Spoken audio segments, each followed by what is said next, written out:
I remember in February of 1995, I began to cry out to the Lord. Day and night, began to cry out to the Lord for more.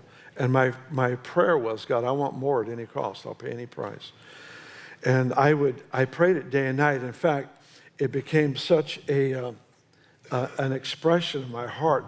I don't think it would be wrong to describe it as a volcanic expression, because it would come from deep within me, unplanned at times, as I would cry out to the Lord for more at any cost. And there were a number of occasions where I woke up in the night praying. I didn't wake up to pray. I woke myself up because my spirit man was crying out to the Lord for more at any cost. And I'll never forget that season in my life, because it ended with an encounter with the Lord, a visitation of God that lasted 3 nights. And it started at 3 a.m. on one particular morning. I'm not going to go into the description of the event. I've done it many times here, but I don't want it to go off track from what I feel I need to talk to you about today. But I will say that the power of God was upon me physically, an encounter with the Lord, and I knew that he was looking for one thing from me. He wanted to know if I meant it when I said I wanted more at any cost.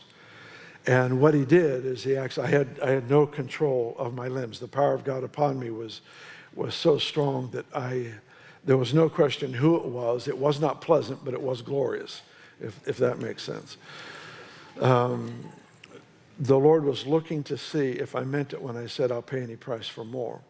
And he paraded circumstances in front of me. He reminded me that Jacob wrestled with an angel and limped the rest of his life. Mary was the mother of the illegitimate child all of her days. And he paraded scenes in front of my eyes where I remember the picture of me trying to stand and teach to the church in Weaverville. This is while we were still in Weaverville.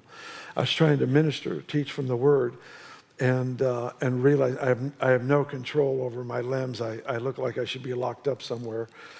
And realizing there's no one there that's going to believe this is the Lord. And realizing that there's that stigma that is oftentimes involved when God does something deep, profound, and sometimes new. And then the scene changed. I saw myself standing in front of my favorite restaurant in town, and realizing that not only would our entire church family not believe that this was God, but I would be a laughingstock to the entire city. And the Lord just kept pressing. Did you mean it when you said you wanted more at any cost? And I remember laying there with tears streaming down my face for, I don't know, I didn't measure the time, I'm guessing 20 minutes, 30 minutes, where the tears streamed down my face onto the pillowcase. And as the Lord would parade the scenes, and then he would want to know, did you mean it when you said more at any cost? And when the scenes stopped and I was left with just the presence of God upon me, and the realization that although I heard no voice, he was asking a question. Did you mean it when you said you want more at any cost? And I said, yes, I'll pay any price. If I never function as a normal human being the rest of my life, it's fine. If I am mocked, if I'm misunderstood, it doesn't matter to me. And that went on all night long. The next night, the third night, 3 nights in a row. And it was this encounter with the Lord that prepared me for what would happen here just some months later when we moved here. This was October. We became full-time pastors here in February of the next year. And a mighty outpouring of the Holy Spirit came. And it was glorious. It was wonderful. Things I'd wanted all my entire life that I could recall began to happen.